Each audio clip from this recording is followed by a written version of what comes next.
Thanksgiving is coming at us fast these days, and a lot of life stuff is coming at us fast.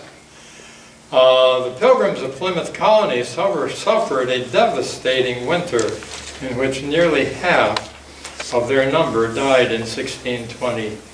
Without the help of natives of this country, they would have perished.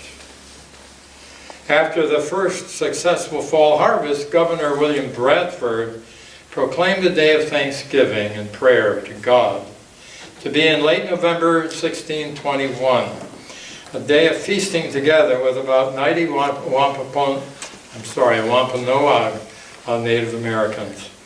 Our Pilgrim forebears not only managed to bear up under the difficult and painful circumstances, including the loss of many friends and family and loved members, but they were also able to worship and give thanks and arrive at Thanksgiving in the midst of it all. Would that you and I knew the secret of how to take difficult times and turn them into good ones, how to remain faithful and thankful in our hearts, not just in our minds, but in our hearts, even when passing through difficult times. You may have heard the book, of course I think almost everyone has, titled Tough Times Never Last, but Tough People Do. But I like it when I say tough times never last, but thankful people do. People have learned to be thankful when it's difficult to do so. In one of his books, the late psychiatrist Carl Menninger writes, "Attitudes are more important than facts." Attitudes are more important than facts. Brings me back to when our family used to go camping in Vermont. One summer there was a song called Attitude Adjustment. And the kids at the campfire were singing that constantly. And now I forget how the words go, but it had to do with you need an attitude adjustment, which I think I do, other people do at various times. Apparently the Apostle Paul would agree with Carl Menninger's thought that attitudes are more important than facts. Paul possessed an inner attitude that made it possible for him to be content and thankful in all circumstances, he said. Just take Carl Menninger's words, substitute the word circumstances for facts, and you have a thought similar to that of Paul. Paul calls Christians to be people who are positive thinking in all circumstances. Not negative, but positive, and we know that is not easy to accomplish all the time. It wasn't easy for Paul to do. It wasn't easy for the Pilgrims to do. It isn't always easy for us to do. When Paul called people to be positive and thankful, he didn't mean some form of Pollyanna, excessive optimism that covers up life's pains and pretend they aren't there. The kind of thankfulness that only emerges when everything's coming up roses. Didn't mean that either.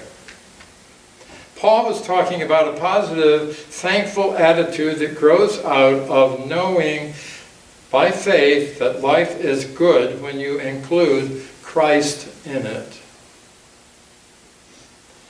When you let and invite Christ's Spirit to live in you and you to live in Him, His perspective gradually becomes yours. Oh, wow, He has a different perspective than many of us do at various times. But it's good, I'm glad that somebody does, that they can remind me to get back on the track again when I derail. Paul says, rejoice always and give thanks in all circumstances, for this is the will of God in Christ Jesus for you. That's what he says. Paul makes a similar comment about himself elsewhere. I've learned to be content, he said. Whatever I have, I know what it is to have little. I know what it is like to have plenty. In any and all circumstances, I have learned the secret of being content. Philippians chapter 4. The secret for Paul is his relationship to Jesus. That one who is number one on that list of things to be thankful for, not things, but a person. God in a personal way coming to us. Does this by any chance have anything to do with making lemonade when life makes you gives you lemons? People like that idea, but we're perplexed with questions like, how do you do that? For real. Clever thing to have on a bumper sticker. It doesn't necessarily transform us on the inside. What is it that empowers a person to be content, thankful, and grateful in all circumstances? Our perspective on life, our view of what is really going on in life that is most important, is an important factor. The humor story told about someone's daughter writing home from college. Dear Mom and Dad, sorry I haven't written sooner, but I broke my arm and my left leg when I jumped out of the window to escape from the fire. And while I was in the hospital, one of the firemen came to visit one day and we fell in love. We'll set a date for our wedding after he completes his stay in the detention center and his divorce is complete. I hope that things are fine at home. I'm doing fine, and we'll write more when I get a chance. Love, your daughter, Susie. P.S. Oh, none of the above is true. I did get a D in sociology and I flunked chemistry, and I wanted you to hear the news with the right perspective.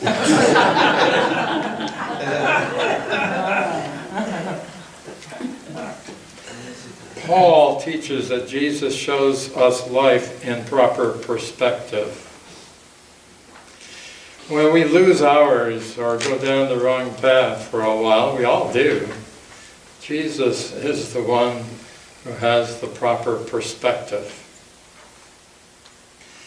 For those who know the biography of Paul in the Bible, you know that Paul did not always share Jesus' perspective on life. Earlier in Paul's life, before he was a Christian, by his faith, he rejected both Jesus and his teachings and his perspective about what life was all about.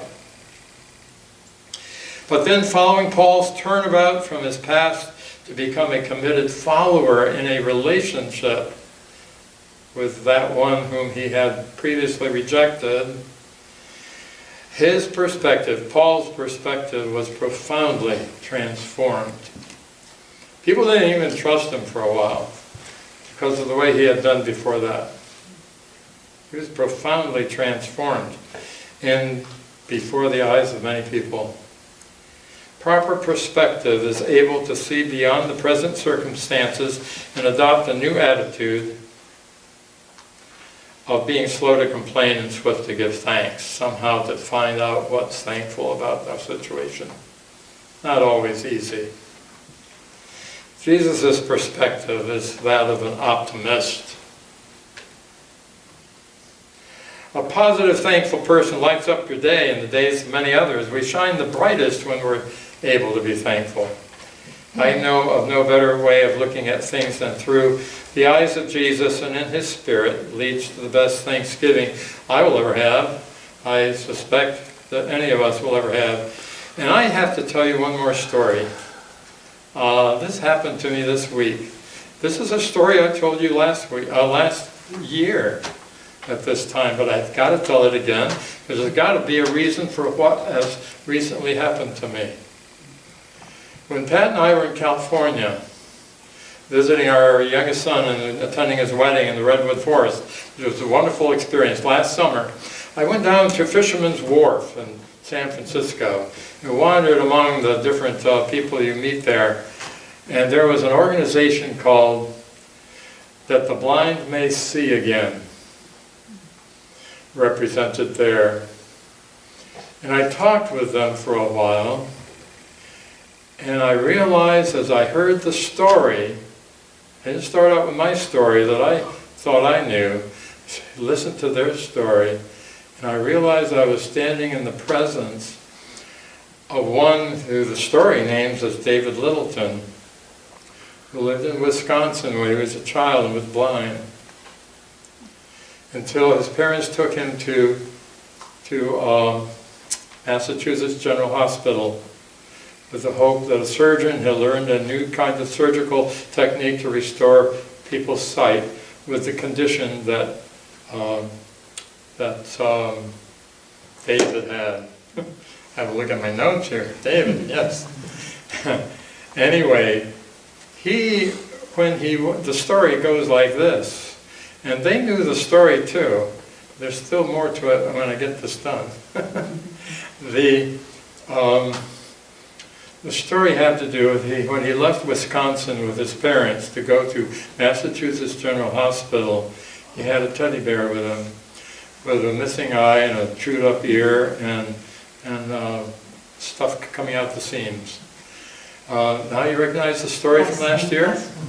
It's kind of a hard story to forget, isn't it? But I ran right into it this summer, and I have to tell it again to you, just in a short version though. And after he was restored, his sight was restored. Imagine when he could see his teddy bear for the first time, or see his parents for the first time, or his friends around him, and see things like that. He had a long period of convalescence at Massachusetts General Hospital before he was allowed to leave. But on the day he was leaving, the surgeon that did the surgery came into his room rather, and here was David sitting on his bed with his teddy bear that he had brought with him. It was his prized possession. He had carried it with him the whole time he had been in the hospital. And so when the doctor came in and he sat down, and David said to him, "I want to pay you for what you did for me." And he gave him his teddy bear.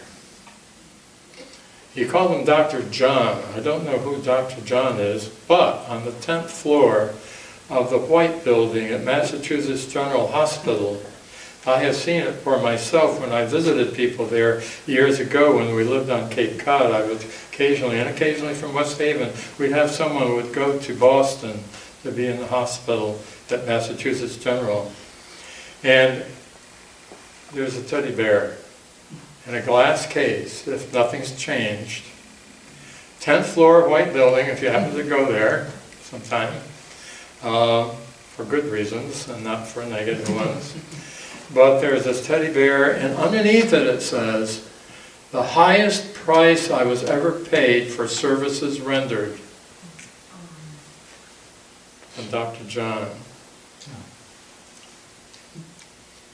Dr. John had given a great gift of skill and expertise and knowledge to a little boy. David could see. David was on Fisherman's Wharf that day with Let the Blind See Again. And I met him.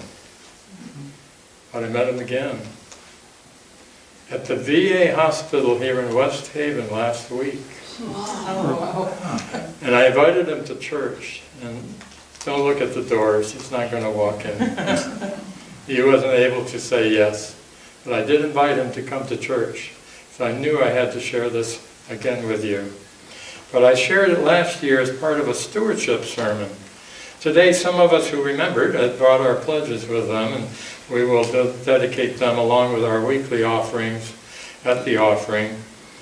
And but the thing is that I wanted to say Dr. John gave the greatest gift of skill, expertise, and knowledge to a little boy. And David could see, and still can, and David was so thankful that he gave to Dr. John his very best in return. And that's why I give to the church.